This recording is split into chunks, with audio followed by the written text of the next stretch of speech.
Hola, buenas tardes a todos y a todas y bienvenidos por parte de Pierre Fabre a esta nueva sesión de las Pierre Fabre Talks. Yo me presento, soy Guillem López, soy el responsable del área de pacientes de oncología dentro de Pierre Fabre. Voy a hacer una brevísima introducción y ya voy a paso a nuestros ponentes de hoy. La sesión de hoy, el webinar de hoy, va a tratar sobre cáncer de mama, dando voz a las pacientes una visión compartida de la realidad de vivir con cáncer de mama. Con este webinar esperamos poder compartir las realidades ocultas de vivir con un cáncer de mama y contribuir a un mejor acercamiento a las personas que lo padecen. Como empresa estamos muy comprometidos con las necesidades de los pacientes y por eso creemos firmemente en apostar con este tipo de iniciativas. Para la sesión de hoy vamos a contar con 3 ponentes de lujo. Primero, tendremos al doctor César Rodríguez, que es especialista en oncología médica del Servicio de Oncología del Hospital Universitario de Salamanca y también vicepresidente de la Sociedad Española de Oncología Médica. Él tenemos la suerte que ejercerá un poco de maestro de ceremonias, coordinando los diferentes ponentes y la mesa redonda del final. Y también nos hablará brevemente un poquito del proceso de abordaje multidisciplinar y las nuevas necesidades que se encuentran las pacientes de hoy en día.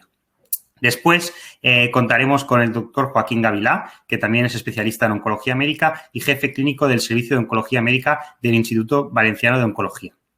Él nos hará una breve revisión de lo que es esta enfermedad y también una aproximación de las diferentes posibilidades terapéuticas que hay. Y para terminar, tenemos una ponente que hablará de un tema que la verdad es que consideramos también muy interesante, ¿no? Que es el abordaje psicológico y emocional. Por eso contamos con Carmen Llenamos, que es psicóloga especialista en psicología clínica y psicooncóloga. Ella también es coordinadora nacional de programas de atención psicológica de la Asociación Española contra el Cáncer. En su charla nos contará cuáles son las necesidades psicológicas que afrontan las pacientes de cáncer de mama y también con algún consejo que la verdad es súper interesante. Así, sin más, doy la palabra a César Rodríguez, que será nuestro moderador de hoy. Pues muchísimas gracias. Muchas gracias por la introducción y también agradecer globalmente a Pierre Fabre pues, la oportunidad que nos brinda hoy para poder estar aquí compartiendo con todos los que estáis ahí al otro lado pues estos próximos minutos, que lo que vamos a intentar es bueno, hacer un breve análisis de cuáles están siendo pues toda esta evolución tanto en el conocimiento desde un punto de vista médico del cáncer de mama, pero también un poco de la evolución de las necesidades que desde un punto de vista psicológico empiezan a tener las pacientes y los pacientes con cáncer de mama, teniendo en cuenta la complejidad bueno, del escenario en el que en este momento nos encontramos. Yo voy a ser muy breve, haré una introducción muy breve que creo que simplemente lo que pretende es lanzar el tema para que luego los verdaderos protagonistas en el día de hoy, que son el doctor Joaquín Gavilá y la doctora Carmen Llenamos, den su visión tanto desde un punto de vista médico como desde un punto de vista de la psicología, de cómo podemos llegar a las pacientes con cáncer de mama, por un lado dando una información completa, veraz, y por otro lado también pues acercándonos a los problemas que de este momento desde el punto de vista de la psicología se plantean, que son muy diferentes probablemente a los que teníamos hace unos años. Para ello tengo una mini presentación de muy poquitas diapositivas que luego me pongan en pantalla. Bueno, como decíamos, es cáncer de mama dando voz a las pacientes. ¿Cómo podemos dar voz a las pacientes? ¿Cómo podemos llegar a ellas? ¿Cómo podemos formarlas? Bueno, vamos a verlo en los próximos minutos. La idea es partir de este modelo, que realmente es un modelo estrictamente científico, para ver cómo podemos llegar a un modelo mucho más compartido. En el cáncer de mama y en la oncología en general en los últimos años a lo que hemos asistido es sobre todo un avance en el conocimiento de la biología del cáncer, identificando nuevas dianas terapéuticas, desarrollando por tanto terapias más específicas. Tenemos también mejores métodos diagnósticos, plataformas genómicas, biopsia líquida, podemos hablar de cosas muy complejas en este momento, con un gran desarrollo de la investigación clínica translacional y sobre todo un hecho que ha sido crucial para mejorar la asistencia a nuestros pacientes, que es el abordaje multidisciplinar del paciente con cáncer y en particular de la paciente con cáncer de mama. Todo esto es a lo que hemos dado en llamar, o todo este entramado ha llevado a lo que nosotros ahora denominamos medicina personalizada de precisión. Realmente esto es así porque hemos pasado simplemente de la información clínica, que antes era el tamaño del tumor, la afectación o no de ganglios, la presencia o no de metástasis, avanzamos a la información histopatológica, el tipo histológico, los receptores hormonales, el tamaño del tumor también, y realmente a donde estamos es en este otro punto, que es en el punto de la información molecular. Claro, lo que antes era informar a una paciente sobre tanto su estadio, su pronóstico o el tratamiento, que lo podíamos hacer con 4 o 5 datos muy básicos, pues ahora se ha hecho un elemento mucho más complejo y sobre todo mucho más variable. Tenemos información mucho más individualizada. ¿Cuál es la cuestión? Que cómo podemos compaginar lo que llamamos una medicina de precisión, una medicina personalizada, con lo que tenemos enfrente todos los días, que es una persona, una paciente, que fundamentalmente lo que quiere es comprender la enfermedad y saber un poco más acerca de ella.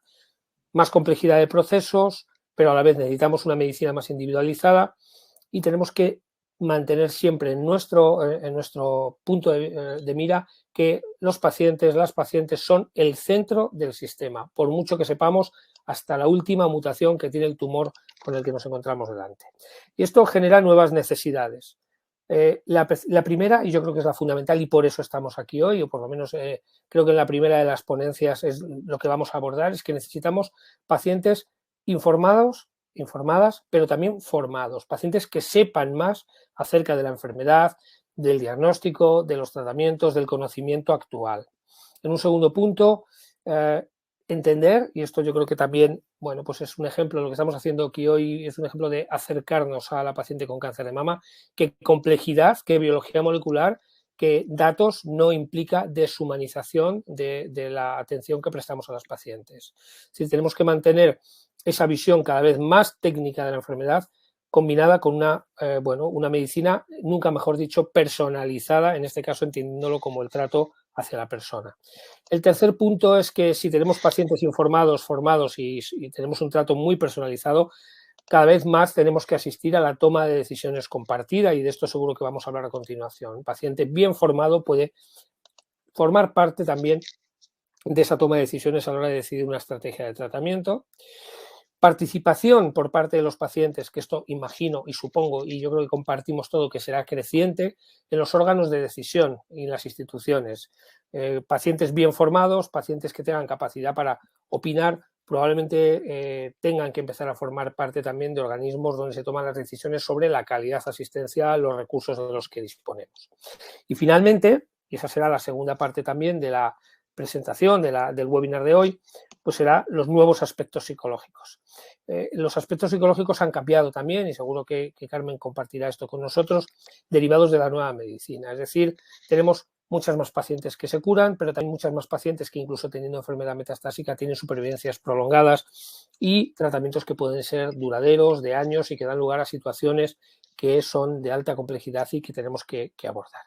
Bueno, pues de todas estas cosas y de otras muchas más, seguro que vamos a hablar a lo largo del día de hoy. Para ello, pues ya han sido presentados con anterioridad. Contamos con dos ponentes de excepción: el doctor Joaquín Gavilá, del Instituto Valenciano de Oncología, jefe clínico del Servicio de Oncología Médica, y la visión de la psicología con Carmen Yélamos, psicóloga de la Asociación Española contra el Cáncer. Yo ya les voy a dar paso a ellos para que hagan sus dos ponencias y dar dos conclusiones.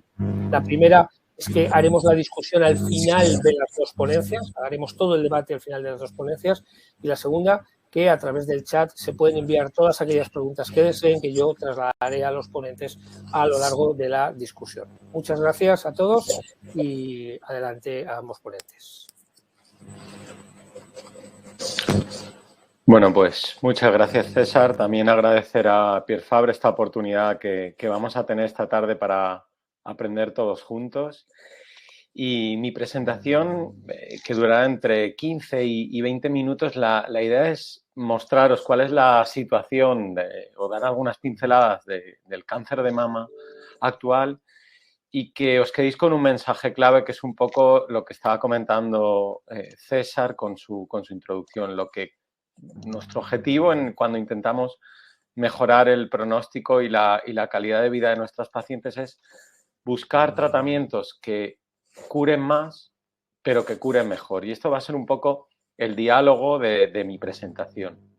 Empezamos un poco con lo que serían los datos epidemiológicos que habréis escuchado más de una vez sobre esta enfermedad. El cáncer de mama es el tumor más frecuente en la mujer.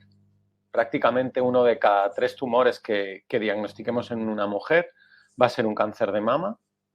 Si viéramos la probabilidad que tiene una mujer a lo largo de su vida de desarrollar un cáncer de mama en España, va a ser que 1 de cada 8 mujeres van a tener un cáncer de mama. Lo que quiere decir es que cada año en España diagnosticamos alrededor de unos 32.000 casos de cánceres de mama. Recordemos que el cáncer de mama no es exclusivo de la mujer, sino que de 100 casos, 99 se darán en una mujer y 1 de estos 100 tendrá lugar en el hombre. La verdad que durante los últimos años hemos curado mejor y, por ejemplo, en los tumores localizados en la mama, lo que llamamos la enfermedad precoz, la supervivencia a 5 años ya está por encima del 90%. Es importantísimo saber cómo se presenta el cáncer de mama. ¿Por qué curamos prácticamente el 90% de los cánceres de mama en situación precoz? Porque somos capaces de diagnosticarlo de forma temprana y esto es gracias a la gran adherencia a las campañas de diagnóstico precoz, es decir, a la mamografía que hacemos dependiendo de comunidades, entre los 40 y 70 años, anuales o bienales. Y esto nos permite que el diagnosticar la enfermedad de forma precoz, nuestro objetivo va a ser curar la enfermedad. De 10 casos, 9 se van a presentar de forma precoz. Es decir, 9 de cada 10 casos van a ser potencialmente curables. Y solo 1 debutará como un cáncer de mama metastásico. Esto no tiene nada que ver con un cáncer de pulmón, un cáncer de páncreas, donde la presentación es a la inversa. De 10 casos, 9 se presentan de forma metastásica. ¿Y por qué curamos cada vez más y mejor? César nos lo ha contado y es que es vital la existencia en todos los hospitales de lo que llamamos un comité multidisciplinar.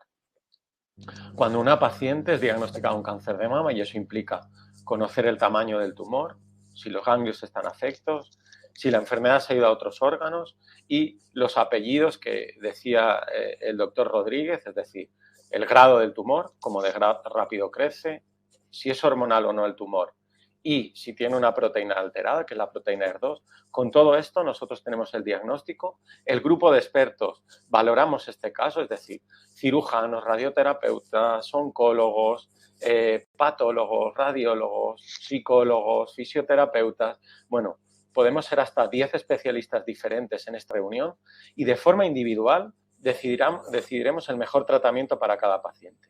Básicamente lo que hacemos es si la paciente es candidata de entrada a cirugía o bien tenemos que dar un tratamiento antes, que es lo que conocemos como tratamiento neoadyuvante. Damos un tratamiento sistémico, ya sea de quimioterapia, de hormonoterapia o combinando quimioterapia con terapia anti-ER2 para luego pasar a la cirugía. Una vez la paciente está intervenida, añadimos un tratamiento que es lo que conocemos como la adyuvancia, que nuestro objetivo va a ser reducir la probabilidad que tiene un paciente o una paciente de recaer, ya sea con quimioterapia, con radioterapia o en los casos de tumores hormonosensibles con tratamiento hormonal que puede durar entre 5 y 10 años. Como os decía, junto al tamaño y los ganglios, debemos de conocer esos apellidos del cáncer de mama, la expresión de receptores hormonales, la expresión de la proteína ER2 y el grado histológico. Con estos 3 parámetros somos capaces de diferenciar 4 grandes tipos de cáncer de mama: los tumores hormonales, que también los conocemos como luminales porque asemejan a las células que forman la luz del ducto de la mama, por eso los conocemos como luminales. Estos tumores hormonosensibles representan el 70% de los casos. Los luminales A serán aquellos tumores hormonosensibles, pero que crecen lento. Y los luminales B son aquellos tumores que también son hormonosensibles, pero tienen una velocidad de crecimiento más rápida. Es decir, podríamos decir que son más agresivos. En tercer lugar, 15% de los casos son aquellos que tienen una proteína con mayor número de copias de lo normal. Está sobreexpresada la proteína ER2. Y por último, los tumores triples negativos, que serán aquellos tumores que no sobreexpresan receptores hormonales ni la proteína ER2. Con todo esto, combinando todos estos parámetros, nosotros en la consulta y siempre valorando el caso con cada uno de nuestras pacientes o nuestros pacientes, somos capaces de decidir el mejor tratamiento sistémico para cada uno de ellos. Vamos a ver dos grandes ejemplos de cómo somos capaces de curar más y mejor. El primero es lo que llamamos la neoadyuvancia. Como hemos dicho antes, la neoadyuvancia es dar un tratamiento antes de la cirugía. Como podéis ver en la imagen de la izquierda, en la parte superior, veis que hay una paciente o un paciente que viene con un nódulo grande en la mama, con ganglios afectos. Si la operáramos de entrada, que sería la flecha que va hacia abajo, esta paciente sería candidata a una mastectomía. Sin embargo, si damos un tratamiento antes de la cirugía, podemos hacer que el tumor se reduzca, incluso que el ganglio desaparezca y hasta en el 60 o el 70% de los casos convertir estas mastectomías en cirugías conservadoras. Es decir, curamos de la misma forma, porque una mastectomía no cura más que una cirugía conservadora, pero impactamos de forma positiva en la calidad de vida de nuestras pacientes. En este contexto, en el tratamiento neoadyuvante, en esos tumores que llamamos tumores luminales B, que eran los tumores agresivos y que por tanto solemos tratar con quimioterapia, ya existen un par de estudios que nos empiezan a orientar que la combinación de una terapia hormonal con un inhibidor de ciclina neoadyuvante puede ofrecernos unos resultados más que similares a lo que sería el tratamiento quimioterápico. Esto es una estrategia que está en fase de investigación, en fase de ensayo clínico. En breve tendremos la segunda fase de estos estudios y esperemos que el poder identificar un grupo de pacientes que inicialmente tienen tumores, digamos, altamente proliferativos y que con un tratamiento basado en un tratamiento hormonal y un inhibidor de ciclinas, cuyo perfil de toxicidad no tiene nada que ver con la quimioterapia, puede ofrecer los mismos resultados con un impacto positivo en calidad de vida de nuestros pacientes y nuestras pacientes. Cuando un paciente es operado, en la consulta lo que hacemos es clasificar cuál es el riesgo de recaída del tumor. Esto sería como un semáforo: riesgo bajo, riesgo intermedio y riesgo alto. Como César decía antes, esta clasificación la hacíamos en base a una serie de parámetros clínicos e inmunistoquímicos. La edad de la paciente, el tamaño, los ganglios, el grado histológico, la expresión de esos receptores hormonales y de la proteína ER2. Con todo esto generamos como una especie de semáforo y éramos capaces de dividir en tres grandes grupos a nuestras pacientes. Riesgo bajo, aquellas pacientes que no necesitaban quimioterapia y con un tratamiento hormonal durante 5 años éramos capaces de reducir el riesgo de recaída por debajo del 10%. Riesgo intermedio, que hace un tiempo era el grupo mayor y que la gran mayoría de pacientes tratábamos con quimioterapia. Y por último, riesgo alto, aquellas pacientes con un riesgo más alto de recaer del 30%, que también tratamos con quimioterapia y en caso de ser un tumor hormonosensible, seguía con hormonoterapia. Si tomábamos decisiones en base a estos parámetros clínicos e inmunistoquímicos, veíamos que de 10 mujeres, 7 eran tratadas con quimioterapia adyuvante. La paciente era operada y 7 de cada 10 recibían quimioterapia. Realmente de esas 7, solo eran 4 las que realmente iban a necesitar quimioterapia, pero no teníamos ninguna forma de identificar esas 4 pacientes. Entonces, lo que hacemos en la actualidad es que todas aquellas pacientes que, en base a estos parámetros inmunistoquímicos y clínicos, quedarían en el grupo amarillo, lo que hacemos es coger un trocito de su tumor que tenemos guardado en cera, en parafina, y hacemos un análisis genético. No confundamos análisis genético con cáncer de mama hereditario, sino que lo que hacemos es preguntarle a esa muestra del tumor a una serie de genes, ya sea, dependiendo de la plataforma, o bien una plataforma europea de 70 genes, o una segunda de 21 genes, que conocemos como Oncotype. Le preguntamos al tumor cómo de agresivo es.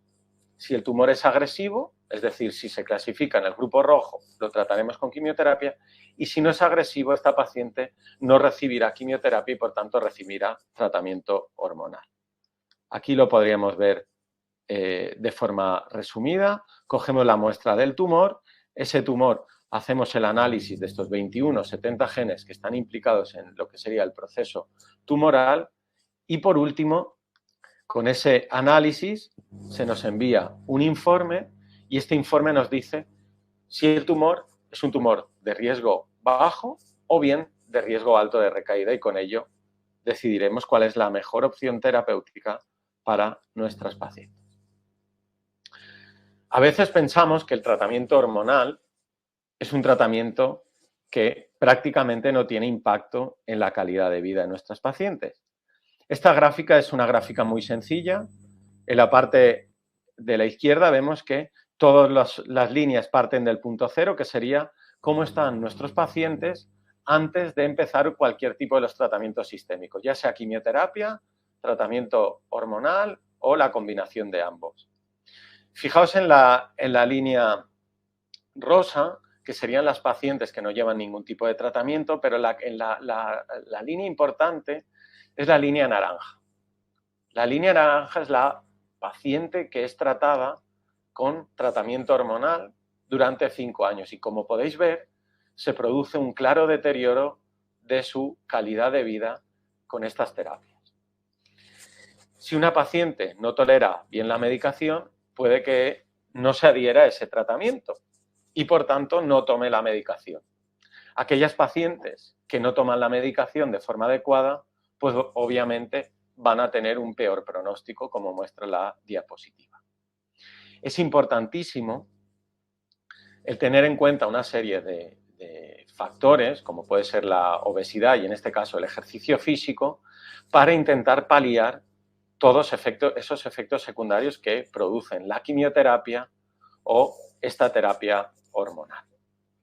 Sabemos que la obesidad es uno de los factores de riesgo mayores para el cáncer, no solo el cáncer de mama, sino que, como podéis ver en esta diapositiva, es una diapositiva nacional, y fijaos la cantidad de tumores diferentes a los que se asocia la obesidad, pero también es un factor importante en el riesgo de recaída de una paciente que ha tenido un cáncer de mama. Fijaos, la paciente de la izquierda es una paciente que hace una vida sedentaria, que se pasa las tardes viendo Sálvame y comiendo todo tipo de bollería, mientras que la paciente de la derecha es una paciente que realiza ejercicio 3 veces por semana y tiene una dieta, pues lo más próximo a lo que sería una dieta mediterránea. Pues bueno, la paciente de la izquierda, esa paciente que no se cuida, va a tener hasta un 30% de mayor probabilidad de recaer de su cáncer de mama. Fijaos si es importante el hacer lo que llamamos o complementar el tratamiento que nosotros pautamos con una buena calidad de vida. Y para ello es importantísimo, como luego Carmen también nos dirá, lo que llamamos la atención integral del paciente. Toda esta gente, la gente que es miembro del servicio o de la unidad de mama de mi hospital, y aquí hay un gran número de especialistas, desde médicos hasta psicólogos, fisioterapeutas, nutricionistas, ginecólogos y mucho más. Es esta actuación en equipo la que permite que la paciente reciba un cuidado en todas las esferas de su día a día y permita que la adherencia y la calidad de vida relacionada con su enfermedad pues sea lo mejor posible. Hemos hablado de enfermedad precoz, pero no podemos olvidar la enfermedad metastásica. Hemos dicho que 1 de cada 10 pacientes debutarán con un cáncer de mama metastásico, y aquellas pacientes que debutaron con una enfermedad precoz, entre el 20 y el 30% pueden progresar a una enfermedad metastásica. Estas pacientes con una enfermedad metastásica, nuestro objetivo van a ser 2 principalmente: aumentar la supervivencia y mejorar la calidad de vida. En lo que queda de presentación nos vamos a centrar en los diferentes subtipos en los 3 grandes subtipos, el cáncer de mama hormonal, el cáncer de mama HER2 positivo y el cáncer de mama triple negativo, y veremos cómo haciendo o usando tratamientos menos agresivos que la quimioterapia hemos sido capaces de curar más y mejor. Empezamos por la enfermedad global, en la enfermedad metastásica, y es que no debemos olvidar que junto a ese tratamiento sistémico vamos a tener un tratamiento continuo de soporte donde paliaremos tanto los síntomas relacionados con la enfermedad como los síntomas relacionados con el tratamiento sistémico. Como os decía, en la enfermedad hormonal, o que también conocemos como luminal, la aparición de los inhibidores de ciclo celular han cambiado la historia natural de esta enfermedad. Fijémonos que en lo que sería la primera barra de arriba, el tamoxifeno, en estas pacientes era capaz de dormir la enfermedad tan solo 6 meses. Con la incorporación de los inhibidores de ciclinas, la combinación de tratamiento hormonal y estos fármacos, que son fármacos orales y que permiten parar el reloj biológico de las células, somos capaces de prolongar ese intervalo donde el tumor no crece hasta 25 o 30 meses. Es decir, la paciente o el paciente, porque estos fármacos también los podemos usar en varones, puede tener 2 años de tranquilidad sin que su tumor crezca. Recientemente, hace justo un mes, hemos visto que estos fármacos son capaces de aumentar la supervivencia hasta más allá de los 5 años en pacientes con tumores hormonosensibles.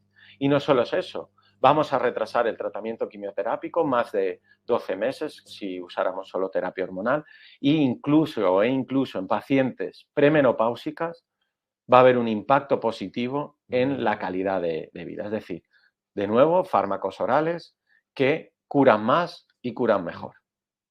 En enfermedad HER2 positiva era el tumor donde más orgullosos estábamos, era un tumor que habíamos cambiado la historia natural con el desarrollo de anticuerpos dirigidos a la proteína HER2, con trastuzumab y con pertuzumab. Aparecen nuevos fármacos, como son lo que llamamos los anticuerpos conjugados, que venía un poco a simular ese caballo de Troya, y simula ese caballo de Troya porque son fármacos que combinan un anticuerpo, como es el trastuzumab, que va dirigido a la proteína HER2, con una quimioterapia, y es esta quimioterapia que acompaña, que si la diéramos de forma separada al anticuerpo es tan tóxica que el paciente no puede tolerarla. Pues bueno, al administrarla de forma conjugada en la misma molécula, la combinación de trastuzumab y entansina, en este caso, se internaliza dentro de la célula, se libera dentro de la célula, y esa liberación de la quimioterapia en el interior celular permite destruir más células, pero sobre todo es un fármaco que el perfil de toxicidad no tiene nada que ver que si diéramos por separado el anticuerpo y la quimioterapia. No nos quedamos en el TDM1, que es el nombre de este fármaco, sino que aparecen nuevos anticuerpos conjugados. En este caso, si el TDM1 por cada molécula de anticuerpo habían 3 moléculas de quimioterapia, aparecen nuevos fármacos que por cada anticuerpo se acompaña de 8 moléculas de quimioterapia. Es el fármaco que conocemos como trastuzumab deruxtecan, y este fármaco va a suponer una auténtica revolución en el tratamiento del cáncer de mama. Ya tenemos los primeros resultados, unos resultados que prácticamente nunca habíamos visto en oncología, y es que es capaz de aumentar o reducir, en este caso, el riesgo de progresión hasta en un 75% si lo comparamos con un fármaco tan bueno como era TDM1. Esto ha hecho que ese desarrollo de nuevos fármacos para esta población HER2 positiva se incorporen a nuestro día a día. Aparecen nuevos fármacos orales, aparece el trastuzumab deruxtecan, y todo ello va a impactar de forma positiva y posiblemente sea el subgrupo donde podemos decir de forma alta y clara donde pueda haber un grupo seleccionado de pacientes donde cronifiquemos la enfermedad. Y por último, acabamos con el subgrupo triple negativo, que antes era un cajón desastre, ya que era ese grupo de tumores que no expresaban ni la proteína HER2 ni los receptores estrogénicos, era el 15% de los casos, y el tratamiento de elección era básicamente quimioterapia. el desarrollo de esta medicina de precisión ha permitido que seamos capaces de identificar ya a día de hoy dos grandes subgrupos.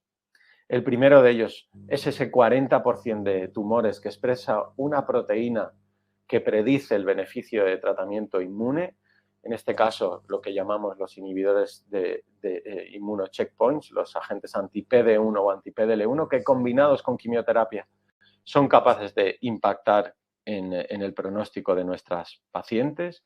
Y el segundo gran grupo serían aquellas pacientes que son portadoras de mutación en uno de los genes implicados en la reparación del DNA, como es BRCA, y aprovechándonos de ese defecto en la reparación que tienen nuestras pacientes, somos capaces de añadir un fármaco y mejorar el pronóstico de ellas. El futuro también para esta población es prometedor. Aparece un anticuerpo conjugado que ha demostrado un impacto en la supervivencia y que posiblemente en breve podamos solicitarlo como medicación extranjera en nuestro país, que es el sacituzumab govitecan. Y no quería acabar la presentación recordando el papel fundamental que tenéis en esta enfermedad.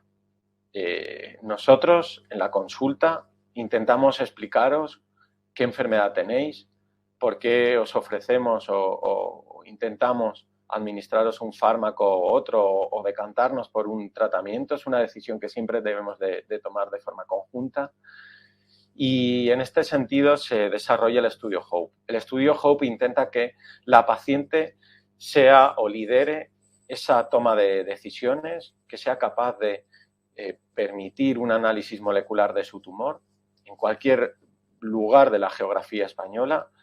Este estudio permite a que a través de descargándonos una aplicación completemos o complete la paciente las características clínicas de su tumor, que cojamos parte de su muestra y hagamos un análisis molecular y también una muestra de sangre, y con ese análisis molecular somos capaces de identificar en muchas de las pacientes mutaciones que van a permitir el acceso o la opción de un ensayo clínico dirigido a esa mutación que tenga cada una o cada uno de los pacientes. Y esta es mi última presentación. Me gusta siempre ponerla al final de mis charlas y viene un poco a decir pues esa situación que tenía el alpinista antes de empezar la escalada de la montaña. Un poco nos ocurría a nosotros al principio de empezar a tratar esta enfermedad, donde lo que sería la curación pues lo veíamos muy, muy, muy lejos, y cada vez más con esa medicina de precisión, con ese abordaje multidisciplinar de la enfermedad y haciendo compartimentos cada vez más chiquititos de la enfermedad con terapias más específicas, pues estamos cada vez más cerca de ese punto. Y nada, luego abierto a cualquier tipo de pregunta y comentario en el debate. Muchas gracias.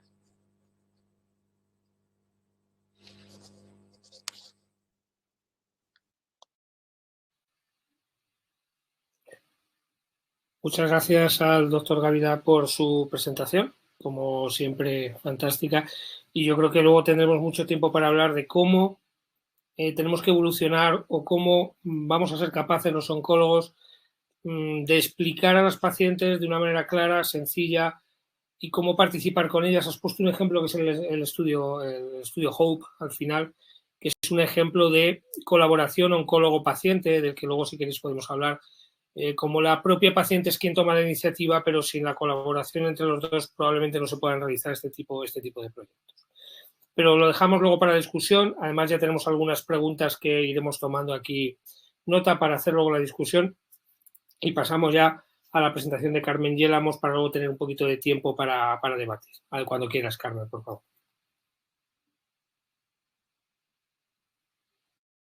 Perdón, tiene el micro apagado. Ahora. Bueno, buenas tardes y muchas gracias en primer lugar a Pierre Fabre por organizar el webinar. Gracias César, gracias Kiko por la presentación, porque la verdad es que ha sido estupenda. Y sí que vamos a hablar un poquito ahora de una parte importante que también entraban dentro de esta webinar, y eran básicamente esas necesidades psicológicas de las pacientes con cáncer de mama. Estábamos interesados en comentar muy bien cómo ocurre o qué pasa con la enfermedad y qué ocurre con nuestras necesidades emocionales durante todo este proceso. Y en esa parte era importante que pudiéramos también hablar un poquito de ello. Es cierto, y no voy a decir nada nuevo, cuando todas las que hemos tenido un diagnóstico de cáncer recibimos esta información, indudablemente es un gran impacto emocional, pero un gran impacto emocional y un gran impacto personal en nuestra vida, en nuestro día a día, pero también a nivel familiar y comunitario y a nivel laboral, y nos impacta de lleno en todo el proceso. No voy a definir ni voy a detenerme mucho en esta parte, porque en ese momento es cuando surgen muchísimos pensamientos y sentimientos o emociones de confusión, de incomprensión, de incertidumbre, de sensación de inseguridad, de dudas, de enfado, de rabia, de culpa, de incredulidad, de negación, de pérdida de control. Es decir, todas las posibles emociones que en un momento determinado pudiéramos sentir pueden aparecer en ese momento de recibir el diagnóstico, y no solamente de recibir el diagnóstico, al oír la palabra cáncer, a lo largo de todo lo que es el proceso de enfermedad. Ya hemos oído un poquito antes y nos ha explicado el doctor las distintas fases y los distintos momentos de la enfermedad, pero sí que es cierto que hay momentos claves a nivel psicológico, como son el momento de los previos al diagnóstico, cuando están con esas pruebas y empezamos a sospechar que un diagnóstico de cáncer de mama puede estar detrás de todo lo que me está pasando, o cuando tenemos una mutación genética o una historia de cáncer endofamiliar que en un momento determinado también nos hace predisponernos un poco a pensar en esta enfermedad más de lo habitual. El diagnóstico, sin duda, y la fase de inicio de los tratamientos son quizá los momentos de mayor impacto psicológico, de mayor impacto emocional, pero también supone una adaptación a ese proceso de tratamiento y a esos efectos secundarios que indudablemente llevan a una mayor estabilidad con respecto a las fases iniciales. Hay momentos más complejos cuando hablamos de una enfermedad avanzada, cuando hablamos de un final de vida, y también un momento también muy especial es esa supervivencia o el fin de todos los tratamientos, cuando volvemos a casa y recuperamos nuestro día a día, intentamos recuperar una vida similar a la que teníamos antes, pero somos conscientes de que en muchos casos eso no es posible. Y esta es una situación muy similar a la que nos encontramos en pacientes, y también los familiares se ven afectados. Entonces era muy difícil hablar de necesidades psicológicas sin saber muy bien quiénes estabais detrás, porque las necesidades psicológicas también de las mujeres, a pesar de compartir un diagnóstico como es el cáncer de mama, son cambiantes, y son cambiantes relacionadas, como vemos, tanto con las fases de la enfermedad como en los momentos, como con los tratamientos, etc. Y en esa parte sí que he tomado algo que todas conocemos porque hemos oído hablar mucho de ella seguro, que es esta pirámide de las necesidades de Maslow, como punto de partida para entender a través de un dibujo y de una explicación muy sencilla cómo estas necesidades son básicas y en un momento determinado nos llevan a sentir y a expresarnos a nivel emocional a lo largo de un proceso emocional. Entonces sí que es cierto que estas 5 necesidades o esos 5 niveles en las necesidades van a marcar nuestro proceso de afrontamiento de la enfermedad y nuestro día a día en este viaje o en esta subida o en esa escalada que ponía también el doctor a intentar conseguir ese afrontamiento positivo de la enfermedad. Quizá lo más importante es que en esta parte hay estudios, los últimos que se han publicado recientemente, y es que también correlacionan este proceso de afrontamiento en este modelo de necesidades humanas con la felicidad. En la medida que somos capaces de ir subiendo de nivel, podemos conseguir sentirnos o llegar a sentirnos mucho más felices en esta situación o con más estabilidad emocional. Y en ese sentido, recordar básicamente en esta base algo tan sencillo como estas necesidades psicológicas van a variar, como decíamos antes, a lo largo de todo el proceso de enfermedad. Variarán en función del tipo de cáncer, de los tratamientos, de las pruebas. También variarán en función de la situación personal que todas y cada una de nosotras tenemos, y variarán, por tanto, a lo largo del proceso. Y en ese sentido, sí que es importante recordar que en esta pirámide lo que tratamos de plantear es que las necesidades de orden superior, las necesidades que están en el último pico de la pirámide, no pueden cumplirse si no somos capaces de cumplir o si no hemos podido conseguir cumplir en la parte más básica de la pirámide, la parte más baja. Y este aspecto es clave a la hora de entender en un momento determinado cómo afrontamos la enfermedad y qué pasos son necesarios para llegar a ese punto más alto de la pirámide. Y vamos a empezar con la más baja, con la parte más basal de la pirámide, en la que estarían todas aquellas necesidades que como mujeres afectadas de cáncer de mama podemos tener en relación a los tratamientos o al proceso que estamos viviendo, de tal forma que sean todas esas necesidades más de tipo biológico, fisiológico, como alimentación, descanso, respirar. ¿Y qué ocurre cuando tenemos o nos enfrentamos a un diagnóstico de cáncer de mama o unos tratamientos oncológicos? ¿Qué ocurre cuando nos enfrentamos a esas alteraciones gástricas, a las náuseas, a las alteraciones en la sexualidad, cuando tenemos dolor, cuando tenemos una fatiga, cuando tenemos problemas de fertilidad, una menopausia o un linfedema? Estas necesidades y estas cuestiones que surgen como consecuencia de los efectos secundarios de los tratamientos o de la enfermedad, son claves que las podamos, en cierta manera, abordar desde la base, igual que en la pirámide. En la medida en que podamos abordarlas y hagamos un afrontamiento de este nivel basal, podremos evolucionar a la siguiente escala de la pirámide. ¿Y esto por qué es importante? Porque muchas veces tendemos a no contarlo. Por eso he puesto la pregunta, ¿les contamos cómo nos va? Y para relacionarlo un poco también con la parte médica, ¿somos capaces de contar a nuestros especialistas cómo nos va? ¿Cómo nos encontramos? ¿Cómo nos sentimos en nuestro día a día? Vamos a las revisiones y les contamos cómo nos encontramos y cómo nos está afectando toda esta situación, porque muchas veces estas necesidades se quedan sin cubrir o se quedan sin abordar porque tampoco somos capaces de manejarlas. Y esto al revés también es importante. Hay otras ocasiones en las que no somos capaces de abordar esta problemática desde la parte más física o más biológica y difícilmente vamos a conseguir tener una estabilidad emocional si esta parte tampoco está cubierta. Entonces, clave que podamos abordar esta parte física antes de seguir escalando en el siguiente nivel de la pirámide. En el segundo nivel de la pirámide sí que nos encontramos una parte relacionada con la seguridad y el sentirnos protegidos.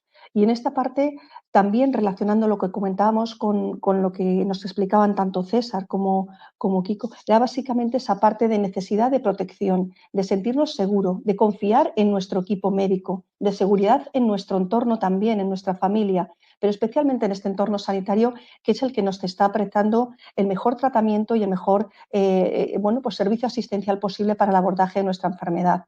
Por supuesto, siempre con toda la dignidad, valores, respeto que necesitamos para abordar este proceso de enfermedad. Pero es cierto que a la medida en que nos sentamos seguros, protegidos en nuestro entorno hospitalario, en nuestro entorno con nuestro equipo médico, con nuestro especialista, con nuestra enfermera, con nuestro hospital de día, con el equipo de psicología, podremos indudablemente afrontar un poquito mejor todo el siguiente paso de lo que es la enfermedad. Y ahí vuelvo a lanzar la pregunta, ¿les contamos cómo nos va? ¿Nos sentimos seguros? ¿Si confiamos? ¿Si tenemos dudas en los tratamientos o no? Esta parte también es clave para ese nivel o abordaje de las necesidades psicológicas. Y en esta parte también sabemos que es difícil hablar de cáncer y pacientes, familiares, amigos y también, por supuesto, para los profesionales sanitarios existen muchos miedos y preocupaciones a la hora de hablar de este proceso de enfermedad. Pero sí que es cierto que todos coincidimos en un punto importante y es el deseo de ayudar y evitar sufrimiento y a la vez conseguir que el proceso de afrontamiento de la enfermedad sea el mejor posible. Por lo cual, también es cierto que necesitamos esta parte participativa y empoderada, como decía también en un momento determinado César, con vuestra intervención, transmitiendo todas aquellas necesidades que a este nivel de seguridad y de confianza podemos tener. Y llegamos a un punto 3 de la pirámide, este punto en el que hemos dado un pasito adelante, todavía más, donde hablamos ya de necesidades sociales. Es decir, necesitaríamos cubrir todas esas necesidades físicas, no tener dolor, confiar en nuestro equipo sanitario para llegar a cubrir las necesidades sociales y necesidad que tenemos también todos de las relaciones humanas. El ser humano, el hombre, somos nosotros, somos seres sociales y necesitamos el contacto con los otros, necesitamos la amistad, las relaciones, expresar y dar afecto.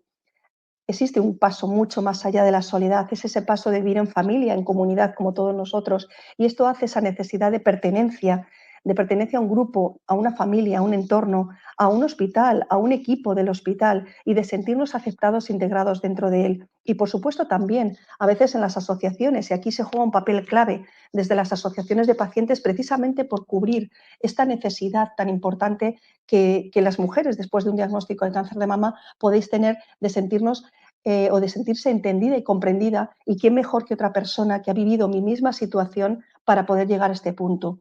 Entonces, esta parte de necesidad social, de entendimiento, de comprensión y de sentirnos apoyadas e integradas en todo el proceso es también clave para poder afrontar el proceso de enfermedad, especialmente en momentos críticos como el momento del diagnóstico o los momentos de una enfermedad avanzada, una enfermedad metastásica, como hablábamos también, o una fase final de vida o una recaída. Son momentos donde el entorno, el grupo, el equipo, esta parte de pertenencia de las asociaciones hacen una labor realmente increíble porque nos ayudan al proceso de afrontamiento. Y aquí nuevamente, y sí que es importante en este aspecto, les contamos a ellas, contamos a nuestras compañeras, a nuestro entorno familiar cómo nos va.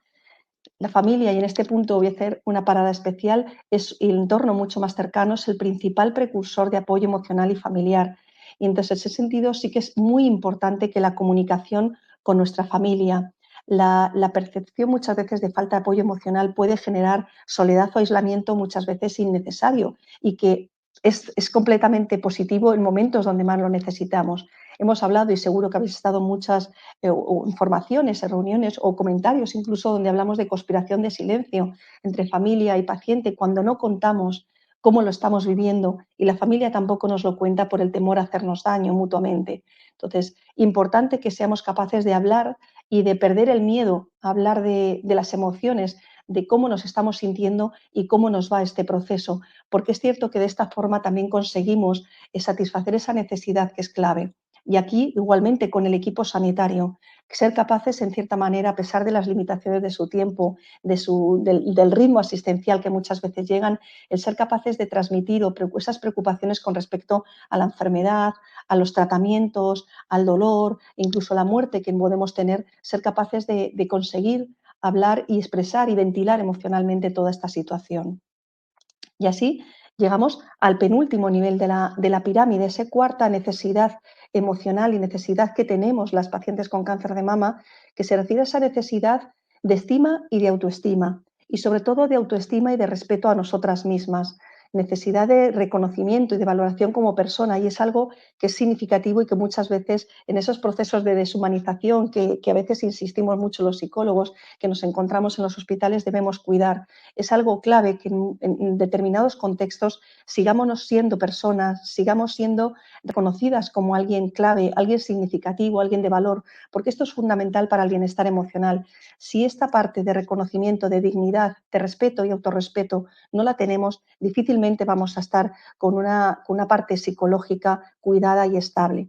Y aquí, de nuevo, otro aspecto muy importante en todo ello, pedir ayuda. A veces nos cuesta, no nos gusta o no nos gusta sentirnos que en un momento determinado queremos o necesitamos el soporte de otra persona o de un profesional para manejar un proceso de enfermedad, pero en cierta manera es algo que indudablemente ayuda desde el inicio y sin esperar a veces a que aparezca una sintomatología psicológica o un daño psicológico importante, porque solamente esa labor preventiva de cuidarnos, de saber entender en qué momento estamos y poder realizar una labor de autocuidado emocional y bienestar emocional puede ayudarnos en este proceso de afrontamiento de la enfermedad. Y así llegamos al último punto de la pirámide, donde es cierto que lo lógico y lo que más o menos hablan prácticamente, o por lo menos planteaba Maslow en sus estudios iniciales, eran que se llega a este punto de la pirámide cuando todos los demás están cubiertos. Sí que es cierto que hay estudios, los últimos estudios han planteado que se puede llegar a este punto sin necesidad de haber pasado por algunos otros. ¿Cuándo? Pues cuando necesitamos encontrar un sentido. Este punto de la pirámide se refiere a esa necesidad de autorrealización, esa necesidad a veces que tenemos de encontrar un sentido a la experiencia de vivido. Sabemos que la enfermedad nos pone de frente y nos enfoca a temas tan inconmensurables, tan complejos y tan difíciles como son el sufrimiento, el deterioro, la calidad de vida, la trascendencia, la muerte, ¿por qué no? Integrar la enfermedad a nuestra identidad, a redefinir nuestro día a día, a redefinir nuestro ciclo vital y lo que queríamos o no queríamos hacer en un momento determinado, resituar nuestras expectativas para acercarnos a lo que ahora mismo somos y encontrar, al fin y al cabo, esto nos lleva a tratar de encontrar el último sentido de la existencia y encontrar sentido a veces también a nuestra enfermedad, a dejar huella, a cumplir deseos insatisfechos, a encontrar básicamente y por resumen que la vida, que la enfermedad que nos han diagnosticado, que el proceso que estamos viviendo tiene un sentido. Y esto también es un elemento que en muchas ocasiones muchas de nosotras tenemos a la hora de vivir un proceso como el cáncer. Bien, ¿y cómo hacemos ahora para manejar y cómo hacemos para pegarnos, como decía Mafalda, esta tirita en el alma? ¿Cómo hacemos para tratar de llevar mejor todo este proceso de enfermedad y cómo cuidar estas necesidades psicológicas? Ya hemos ido comentando en cada uno de los puntos algunos tips o algunas recomendaciones para poder hacer en esas preguntas que nos hacíamos, les contamos cómo nos va, con lo cual partimos de una base importantísima que es la comunicación, pero no es solamente la comunicación. Hay una parte clave que debemos hacer, que es ese autocuidado emocional que todas y cada una de nosotras debemos hacer a lo largo de un proceso de enfermedad. Deberíamos hacerlo siempre, pero mucho más en este proceso. Cuidar cada una de nuestras áreas vitales. Y he puesto esta imagen de la margarita porque creo que cada uno de los pétalos, nosotras somos la margarita, pero cuidamos mucho cada uno de los pétalos, pues nuestra familia, nuestros hijos, nuestro entorno laboral, nuestras amigas, nuestra vida social. Pero nosotras somos esa margarita que componen cada uno de esos pequeños aspectos que integran esas hojas que nos unen y que confeccionan la flor que somos cada una de nosotras. Entonces, en esta parte es muy importante que cuidemos la flor de una forma íntegra y que cuidamos, por tanto, nuestra salud emocional, aprender a cómo cuidamos cada uno de esos puntos, cada una de esas hojas, para que la flor no se marchite, pero también la margarita de una forma integral. Y para ello, sí que es muy importante que seamos capaces primero de ser conscientes de ello y de hablarlo, de escuchar a nuestro cuerpo, escuchar qué nos pide, qué nos demanda, qué necesitamos en cada uno de los demás, detectar mis necesidades emocionales y satisfacerlas dentro de mis posibilidades. Y si no, como hemos dicho antes, pedir ayuda, tratar de comprender mis emociones y lo que estoy sintiendo, que muchas de las emociones que vivimos en estos momentos son emociones que siempre calificamos como normales en una situación completamente anormal, pero que si nos hacen sufrir de una forma excesiva, compleja, se alargan el tiempo, pues es importante que pidamos ayuda para tratar de gestionar mejor esas emociones y ayudar a que el proceso sea con menor sufrimiento y tener hábitos emocionalmente saludables. Y en estos hábitos emocionalmente saludables, sí que estos tips, estas recomendaciones precisamente van a incidir en cada uno de los que hemos ido comentando. Por una parte, desde la base. Tenemos que cuidarnos desde la base, desde esa base más física y fisiológica que hemos comentado, porque es la base que determina todo nuestro proceso. Tenemos que cuidar nuestra alimentación, nuestro descanso, el dolor, los procesos de gástricos, alteraciones, la fatiga, todo lo que implique dedicar tiempo a nuestro cuidado físico va a ser clave para abordar el siguiente paso de la pirámide. Pero no solamente debemos cuidar respecto físico. A partir de ahí llegamos al siguiente punto y es esa confianza que recordáis que hablábamos. Y ahí esto tenemos que nutrirlo también, hablar con nuestro equipo médico, comunicarnos con nuestro entorno sanitario, con todos los profesionales que componen nuestro equipo sociosanitario y tratar de solicitar información si la necesitamos, sentirnos partícipe del proceso, como han señalado antes, con ese proceso de integrarnos cada vez más en el mundo médico y en el mundo sanitario y en nuestro proceso de enfermedad. Integrar, preguntar, demandar, formar parte del proceso de toma de decisiones, porque es algo que sin duda nos ayuda. Ahora, también es importante que para participar en ese proceso de toma de decisiones, que eso es algo que generalmente puede tener lugar a partir de tener cubierto esa base de la pirámide, por lo menos en la escala 3, sí que tenemos que hacerlo y cuidarnos desde el proceso inicial. Entonces, ahí el siguiente paso, preguntar lo que queráis saber en cada momento, animaros y consultar todas las dudas y todo lo que necesitéis saber en cada uno de los momentos. Y esta parte también es importante porque no todas las personas necesitan ese proceso de empoderamiento del que hablamos, o no todas las personas necesitan tanta información o sentirse parte del proceso con una toma de decisiones implicadas. Hay personas que no necesitan esa parte, que prefieren estar en un entorno mucho más tranquilo, mucho más descansado y a partir de ahí ir avanzando con lo que sus profesionales sanitarios les vayan comentando. Tampoco pasa nada, tampoco es negativo si tú necesitas esa parte, ¿vale? En cuarto lugar, comunícate con tus seres queridos, con las personas de tu confianza, con tus amigas, con tu entorno más cercano. Comparte no solamente los cafés y los buenos ratos, comparte también los miedos, las preocupaciones, lo que te afecta, a lo que tienes inseguridad. y los demás que también te puedan ir transmitiendo esas preocupaciones de tal forma que al final no sea un espacio de soledad donde cada uno va por su lado y donde nos comentamos, sino que nos acercamos y preguntamos cómo te va, cómo lo estás llevando y realmente damos respuesta en ese sentido. No intentes, en quinto lugar, perdón, no intentes sentirte ni bien ni mal. Permítete sentirte como lo estás sintiendo en cada momento. Va a haber momentos para todo en este proceso largo de enfermedad, con lo cual todos los momentos son especialmente significativos, como decía antes, normales ante una situación completamente anormal, que es la situación de enfermedad. Quiérete, valórate, que es el cuarto punto. Cuídate, valórate y déjate querer y valorar también por los demás en ese sentido. Déjate, y a veces nos cuesta, especialmente a las mujeres, el dejarnos cuidar porque estamos con ese rol más de cuidadoras, de prestar apoyo, pero no podemos ser superwoman, no tenemos que estar siempre al lado y cuidando nosotras. También vamos a dejarnos cuidar y querer en este proceso porque es básico para nuestro bienestar emocional también. Y en último lugar, pide ayuda. Trata de encontrar un sentido al proceso y si no lo encuentras, habla también con profesionales para que en un momento determinado te puedan orientar. Inclúyete o participa en asociaciones, en entidades que te hagan sentir también parte de un proceso y que tú tienes algo que aportar y algo también que recibir. Y en ese sentido, como decíamos, es todo un enlace y un enganche clave. Esta pirámide me gustaría que la tuviéramos siempre en mente, todas nosotras, porque al fin y al cabo como mujeres las tenemos, pero también como mujeres ahora mismo que están pasando distintos momentos de la enfermedad. Puede que en el momento del diagnóstico ahora mismo estemos en la parte más básica de la pirámide, o puede que si eres superviviente de cáncer, si ya has pasado todo el proceso, estés tratando de encontrar un sentido y tratar de gestionar tu autoestima. Esas necesidades, como decía antes, irán cambiando, pero son importantes en todos y cada uno de los momentos de la enfermedad. Y ahí lo significativo y lo clave siempre eres tú a la hora de cuidarte y saber qué necesitas en cada momento y tratar de buscar los recursos para poder satisfacer esas necesidades en este proceso. Y nada más. A todas, muchas gracias por vuestra atención y por estar ahí. Y a partir de ahora ya, cualquier duda o pregunta, estoy también a vuestra disposición con los doctores.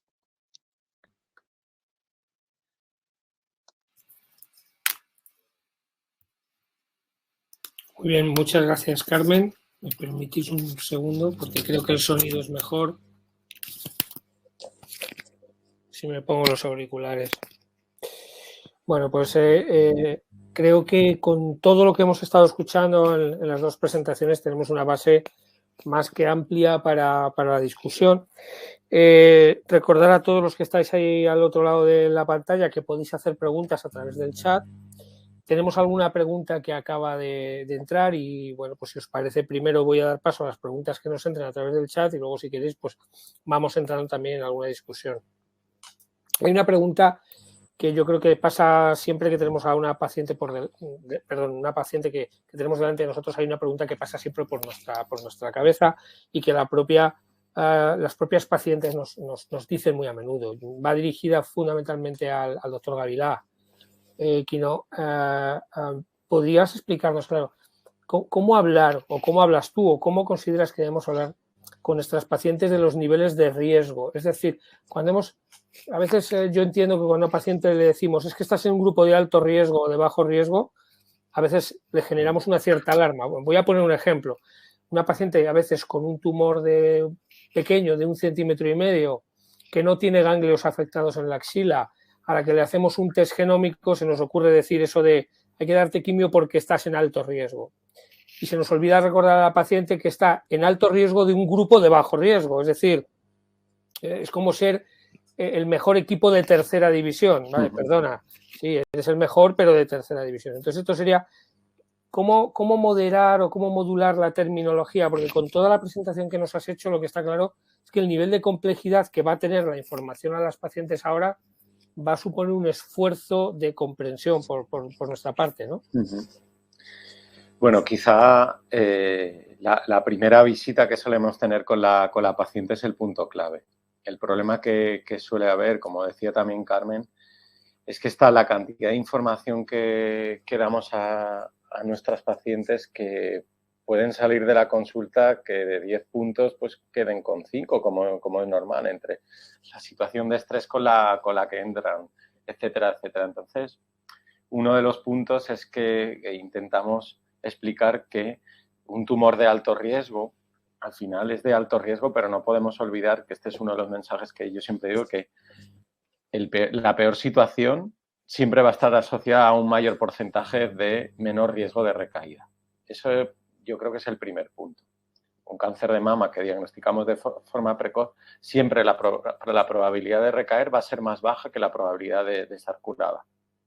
El segundo punto es que, a pesar de ese alto riesgo, tenemos que intentar reflejar un porcentaje, al menos yo lo intento, aproximado, de cuál es la probabilidad de riesgo. Y sobre ese riesgo no debemos de olvidar que los tratamientos que vamos a aplicar, ya sea la quimioterapia o el tratamiento hormonal o ambos, van a hacer una especie de reducción sobre ese riesgo. Es decir, es como si fuéramos a comprar, yo lo explico así siempre, y estamos de rebajas y vemos un descuento del 30% o del 50%.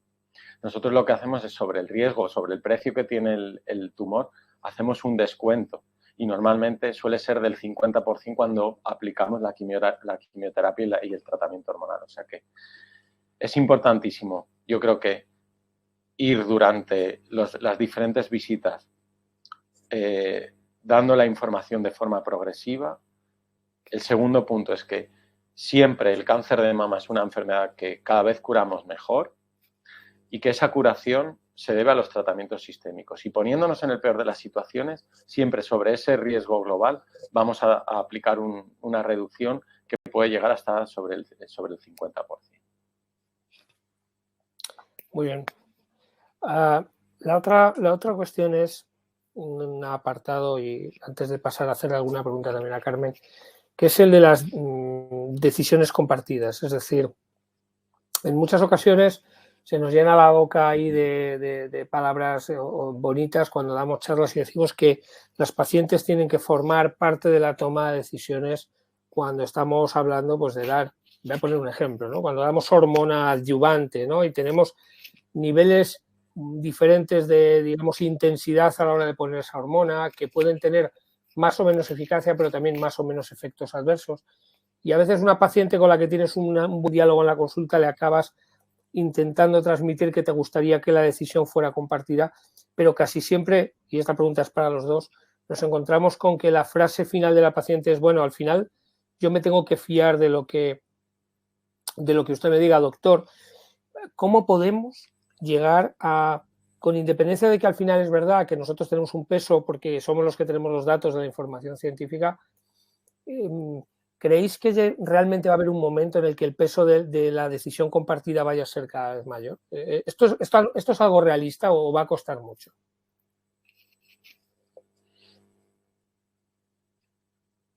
No sé si queréis comento yo. A mí me parece algo realista. Evidentemente ha cambiado muchísimo en 30 años, en 40. El proceso de información en los últimos 10 ha cambiado muchísimo, y el papel activo del paciente. Ahora mismo las mujeres con cáncer de mama demandan información, piden información. Pero hay veces que es cierto que la situación en la que se pide esa información o la toma de decisiones, a veces que se realiza en momentos en los que la persona o la mujer no está en el mejor momento emocional. Entonces, en esa parte hay veces que resulta sumamente complejo, y efectivamente lo único que puede hacer una persona en ese momento es dejarse orientar por el especialista, lo que comentaba, a nivel de confianza en su equipo médico, porque no está preparada para tomar una decisión en un momento, pues, en el que realmente el shock emocional está totalmente incapacitada para poder tomar una decisión congruente o correcta. Con lo cual, la parte clave es la confianza en el equipo, y que la decisión que tome el equipo sea siempre la mejor para la paciente, y no pensando en necesidades organizativas del servicio, en otro tipo de cuestiones.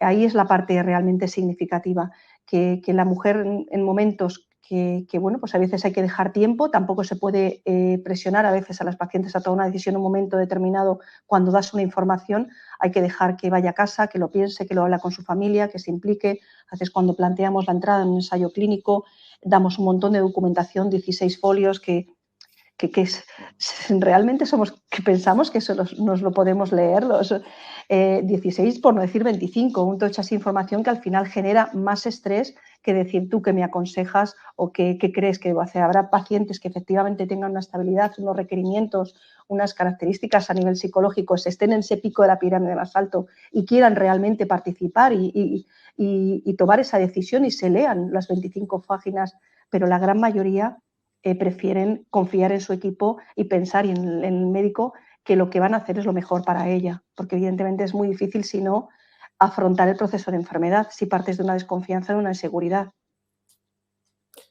Hay una pregunta de Alicia Escrivá. Segundo apellido, no sé si tiene algo que ver con el doctor Quino Gavilá o no, pero Es de la zona. Es de la zona, Gregori.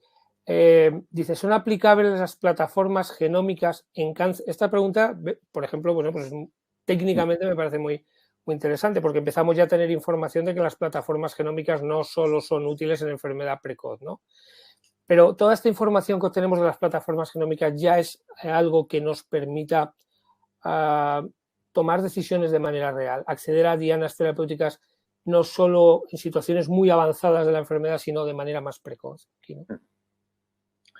Bueno, al final el tema de las plataformas genómicas es un concepto muy amplio, ¿no? Lo que tenemos claro es que antes tomábamos las decisiones en parámetros inmunohistoquímicos, que eran ni más ni menos que coger la muestra del tumor, teñirla con un anticuerpo y ver qué proteínas se expresaban en el tumor, y ahora lo que hacemos es preguntarle un poco, digamos, todo lo que genera la proteína, ya sea el ARN o el ADN. Dentro de esas preguntas o de esas plataformas moleculares hay de diferentes tipos.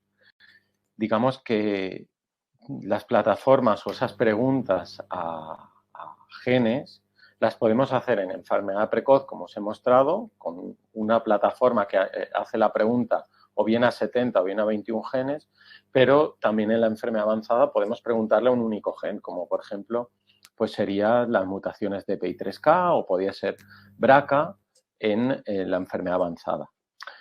Las plataformas en global, pues también hay plataformas que en lugar de preguntarle a un gen, le hacemos un montón de preguntas a diferentes genes, como pueden ser las plataformas que usamos en tejido o en biopsia líquida, como son el Guardant o el Foundation One que hacemos en el estudio HOPE.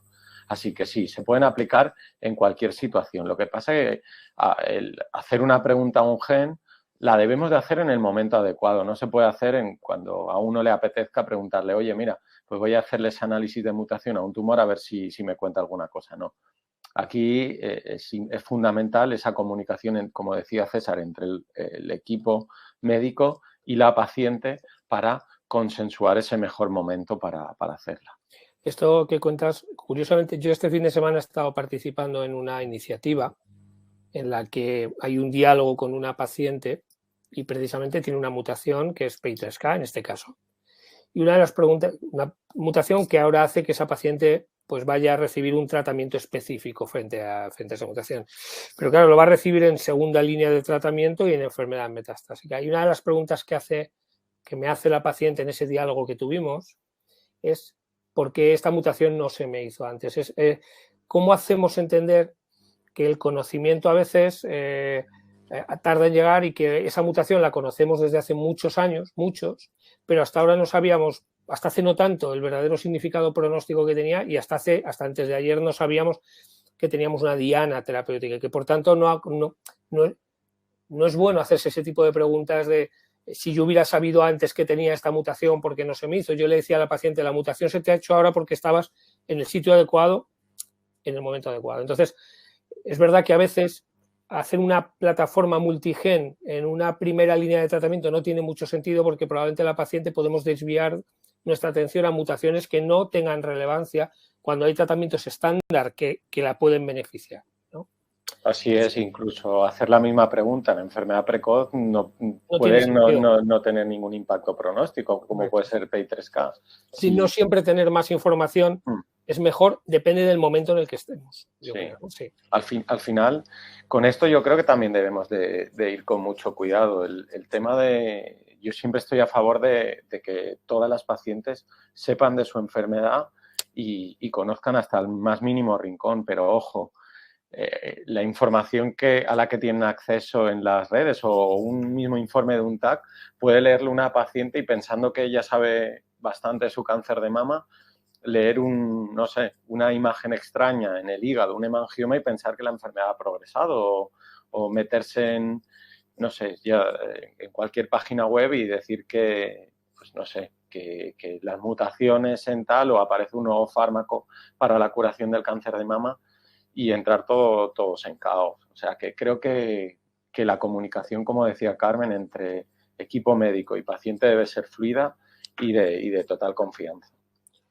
Carmen, una pregunta para ti que tiene que ver con otro perfil, con otra situación completamente diferente. Tenemos ahora mismo dos perfiles de largas supervivientes que son totalmente diferentes y que ninguna de las dos tienen cubiertas sus necesidades. Por un lado, las pacientes con enfermedad precoz, potencialmente y probablemente una proporción muy alta de ellas curadas, pero que pese a que sabemos que no, que muchas o que la gran mayoría no van a recaer, su calidad de vida ha quedado impactada muchas veces para siempre por la quimio que recibieron, la terapia hormonal, deterioro cognitivo, disfunción sexual y otras muchas cosas, incluso en su entorno a veces laboral se ha visto perjudicado, etcétera. Ese sería un grupo. Tenemos recursos para ellas o cómo mejorarlo. Y el otro grupo es un aspecto contrario, las largas supervivientes también, pero con enfermedad metastásica que saben que no se van a curar, pero que a veces están sometidas, o a veces se benefician de supervivencias de muchos años, de 5, de 6, de 8, 10, de más años, y que no son capaces de desvincularse de su pronóstico, pese a que esa supervivencia es muy prolongada y por tanto voy a decir de una manera muy de perogrullo, no están disfrutando adecuadamente de esa supervivencia porque siempre tienen la espada de Damocles del riesgo de muerte detrás, ¿no? Son esos dos grupos. Quería preguntarte un poco por tu opinión en este área. Pues efectivamente son dos grupos con necesidades claramente diferentes y con una situación de partida totalmente diferente, que es lo que determina el momento. Es decir, aquellas que han terminado su proceso de enfermedad efectivamente tienen que aprender a vivir con un proceso de enfermedad que han tenido y que ha generado una serie de efectos secundarios y consecuencias, en algunos casos irreversibles o difícilmente abordables. Hay muchos de ellos que se podrán abordar y ahí nos falta todavía mucho por hacer a nivel del Sistema Nacional de Salud. Nos falta mucho por abordar todas las necesidades físicas, psicológicas, sociales derivadas pues, de esos problemas. Es cierto que desde las ONG se está haciendo una labor importante para cubrir todas las necesidades pues, a nivel físico, por ejemplo, que puedan tener con problemas de pues, fisioterapia, linfedemas, problemas pues, del suelo pélvico. A nivel de sexualidad se está trabajando con sexólogos, con psicólogos. Pero es cierto que nos falta mucho. Hay proyectos y protocolos cada vez más. Por ejemplo, estamos trabajando en asociación con protocolos de salud sexual, con Chemobrain, para todo el deterioro cognitivo que tú comentas y que efectivamente después de un tratamiento de quimioterapia puede provocar ese déficit a nivel cognitivo, que muchas veces pues, aparece como fallos de atención y memoria que a veces relacionamos con edad, pero que tampoco son de la edad. Entonces sí que es cierto que nos falta desarrollar mucho. Ahora mismo las ONGs están haciendo una labor clave complementando todas esas necesidades que surgen después de esa experiencia vivida y que lo que hacen es un poco incidir en la mejora de la calidad de vida de la persona. Se trataría de ir integrando cada vez más esos procedimientos, esos protocolos de actuación también clínicos y no clínicos, porque hay veces que están, pues todo el trabajo que hacen las trabajadoras sociales también para integrar todas esas ayudas económicas, orientación en búsqueda de empleo, soportes sociales derivados de la enfermedad y consecuencias de la enfermedad, para tratar de integrarlas al sistema sanitario y que fuera todo de la mano. Evidentemente esa parte es clave y nos queda todavía recorrido. Pero fíjate que con la segunda opción que me planteas nos queda todavía mucho más recorrido, porque es algo que nos estamos empezando a encontrar recientemente. Es cierto que el pronóstico y los abordajes terapéuticos que comentabais previamente, Kino, han supuesto encontrarnos con algo totalmente diferente en los últimos años, algo que antes era prácticamente impensable. Y algo que es una buena noticia, porque supone un abordaje cada vez mejor del proceso de enfermedad, supone que estamos encontrándonos con mujeres con efectivamente una esperanza de vida mucho mayor, pero con una complicación vital cada vez mayor también, porque es cierto que es muy duro vivir con un diagnóstico de cáncer de mama el tiempo que sea, por mucho que sean 5, 7 o 10 años. Es duro vivir con esa espada de Damocles que comentabas y tratar de continuar con esa vida de una forma adaptativa. Aquí entra de una forma clave toda esa parte que comentamos de la pirámide, de ser capaces de cuidar todos y cada uno de los puntos como regla vital. El autocuidado de la mujer aquí resulta especialmente significativo. Y el soporte, tanto desde el hospital con ese oncólogo o esa profesional de la oncología que va a estar de la mano en todo ese proceso, y a la vez con equipos pues de asociaciones también de enfermedad metastásica especializadas en ese, o asociaciones en general que puedan acompañar a esa paciente durante todo el proceso, resulta clave para que no se sienta sola en ningún momento. Estamos hablando de mucho tiempo. Lo normal es que en un proceso de enfermedad en los primeros meses haya mucho soporte, pero cuando hablamos de años, generalmente el soporte tiende a desaparecer y al final terminamos en mucho proceso de soledad. Y al final el temor de la mujer a cansar, a molestar al entorno, a dar más carga. Al final es algo significativo. Nos queda mucho por desarrollar a nivel de protocolos de intervención, que en este caso sí que tienen que ser no exclusivamente desde el ámbito de la ONG, no exclusivamente desde el entorno comunitario, sino también muy implicado con el entorno hospitalario, porque si no, no llegamos a ellas.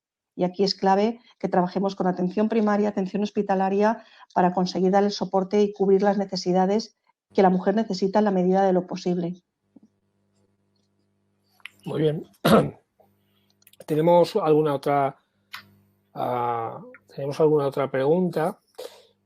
Bueno, no es un comentario que nos hacen, simplemente nos agradecen esta última intervención de Carmen y que hayamos abordado este tema, porque yo creo que realmente es importante. Hablabas de un proyecto, hay otros proyectos, pero yo sé que este lo conoces tú muy en concreto, que es el proyecto Hope, ¿no, Kino? Y sin darle más importancia a este que otros, porque realmente hay varios proyectos con un perfil similar. ¿Qué experiencia tienes tú de un proyecto como este, que para las pacientes que no lo conozcan consiste realmente en el acceso a información genómica sobre su tumor, en el que la iniciativa realmente la toma la paciente, porque es la paciente la que se registra, la paciente la que manda sus datos, pero yo por la corta experiencia que tengo, porque sí que he participado también, quizá la parte más enriquecedora es esa parte compartida, por lo menos yo lo he hecho así, en la que la paciente y el oncólogo juntos revisan todo el curso de la enfermedad, envían la información clínica y después discuten los resultados. Eso es, esto es un win and win para todos. Aquí ganamos todos y nos aproxima el uno al otro. A la paciente a sentirse, digamos, empoderada en esa toma de decisiones y al acceso a una información que en otras circunstancias pues sería más que complejo, porque sabemos que estas plataformas pues no entran en la cartera de servicios de la Seguridad Social y son test que pueden costar alrededor de 3.000 euros cada uno. Y por otro lado, a una vez llega el resultado, en aquellos casos en los que permite el acceso a un ensayo clínico, pues ya eso ya es la bomba, ¿no? Porque digamos que es el fin de la historia, el final feliz de la historia. Yo tengo algunas pacientes pues que fueron capaces de redactar esa historia clínica de forma perfecta. Tuvimos el resultado del test, se presentó ese resultado en el Tumor Board, que tú también has estado presente. El Tumor Board, lo que hacemos es que con esos datos clínicos y esos datos moleculares, un comité de expertos, pues una vez cada 2 viernes nos reunimos y presentamos unos 10 casos en los que intentamos ayudar con los ensayos clínicos que serían más interesantes para cada paciente. En ese sentido, pues yo tengo alguna paciente, una mutación de PI3K, que pudimos incluirla en un estudio y a día de hoy pues está beneficiando del tratamiento dirigido. O sea que al final creo que es compartir la experiencia y enriquecernos todos. Muy bien, muchas gracias, Kino. Son las 6:20. De momento no entra ninguna otra pregunta más. Creo que estamos en tiempos. Si me gustaría, bueno, pues como conclusiones y luego, por favor, pediros voy a hacer un par de frases a modo de conclusión, pero sí quería pediros a vosotros que cerraréis cada uno con una única conclusión acerca de lo que habéis presentado. Por mi parte, yo creo que queda muy claro a lo que hemos asistido hoy. Es decir, La medicina personalizada a la que estamos cada vez asistiendo de una manera más real, el aumento de la información que tenemos desde el punto de vista clínico, patológico y molecular, la nueva llegada de estrategias terapéuticas, el arsenal terapéutico tan complejo que tenemos ahora, nos hace que llevemos a cabo una medicina cada vez más técnica, pero creo que todos los que estamos aquí hoy y muchos de los oncólogos que trabajamos todos los días codo con codo en cáncer de mama, muchos de los psicólogos, muchos de nuestras enfermeras gestoras de casos, radioterapia, ese comité multidisciplinar, estamos más convencidos de que medicina de precisión no está reñida con medicina humanizada, es decir, la paciente es el centro de todo y hay que contar con ella. Mi punto, digamos, negativo sería que no disponemos en este momento de recursos para hacer muchas veces este tipo de abordaje, y hay un recurso que es muy sencillo, que es el tiempo. No tenemos tiempo a veces para poder hacer el suficiente abordaje compartido con los pacientes, para explicarles, para debatir, para volver a quedar otro día si las cosas no han quedado claras. Antes lo decía Aquino, en una sola sesión, a veces en una primera visita, no puedes dar demasiada información porque simplemente no somos capaces de digerirla. Entonces el reto lo tenemos ahí, seguir mejorando la parte, digamos, de la biología del tumor y del conocimiento que tenemos acerca de los tratamientos, sin descuidar ese otro apartado que sería la comunicación con la paciente, la toma de decisiones compartidas, el empoderamiento, la participación en órganos de decisión. Me gustaría que cerrarais cada uno de vosotros con una única conclusión, y así yo ya doy por terminada esta sesión, sin nuevamente agradecer a Pierre Fabre la iniciativa, que me parece que ha sido fantástica, y agradecer a todos los que os habéis conectado, pues haber estado compartiendo estos minutos con nosotros. Aquino, Carmen, por favor. Carmen, si quieres. Pues nada, yo terminaría un poco igualmente recordando la importancia que tiene, a pesar del poco tiempo disponible que tenéis, de la presión asistencial que cada día vivís, la importancia que tiene que nosotras, que las pacientes con cáncer de mama también comenten en esa parte cómo lo están viviendo, cómo lo están sintiendo, y que confíen en su equipo, que confíen en sus especialistas, que tenemos efectivamente una medicina en España pues de lujo, pero que es clave que ellas también sean capaces de participar en la medida de sus posibilidades y en la medida que quieren, que también confíen en su entorno, que acudan y pidan ayuda a toda la red asistencial que está a su disposición y que está a su alrededor, no solamente en el hospital, sino también en la atención primaria y a través de las ONGs que estamos aquí para ayudarles. Bueno, pues yo un poco creo que el mensaje es claro. El mensaje, lo que debemos de hacer es una atención integral de expertos y de técnicas. A veces, como decías tú, César, el problema del tiempo es que a veces también es un problema de mala gestión de recursos, no solo de tiempo. Somos muchos los expertos alrededor del cáncer de mama, y una figura clave que tú has dicho es enfermería gestora de casos, que tiene una capacidad tremenda para informar, para formar y para ayudarnos con el manejo de efectos secundarios, incluso de tratamientos de nuestras pacientes.